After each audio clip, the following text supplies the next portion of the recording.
এটা তিতা সত্য শুনিব, সকলো মানুহে আপোনাৰ উন্নতি দেখি সুখী নহয়।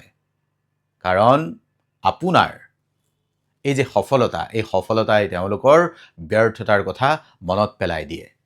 আপুনি আগবাঢ়ি যেতিয়া যায়, তেওঁলোকৰ অজুহাতবোৰ লাহে লাহে সৰু হৈ যায়, কমি যায়, অজুহাত দিব নোৱাৰা হৈ যায়। আৰু সেইকাৰণেই কিছুমানে আপোনাক অভিনন্দন দিব, আৰু কিছুমানে কি কৰিব জানে?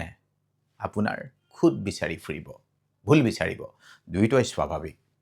কিন্তু মনত ৰাখিব, আপুনি কাৰ বাবে আগবাঢ়িব খুজিছে? তেওঁলোকৰ হাত চাপৰিৰ বাবে নে আপুনি সঁচাকৈয়ে নিজৰ সপোন পূৰণ কৰিবলৈ আগবাঢ়িব খুজিছে? সেইকাৰণেই কৈছোঁ, সফলতাৰ শব্দতকৈও সফলতাৰ ফলাফল বেছি জোৰেৰে শব্দ কৰিব। সেইকাৰণেই এই কথা যদি ৰাইট যেন লাগিছে, কমেণ্টত ৰাইট লিখিব।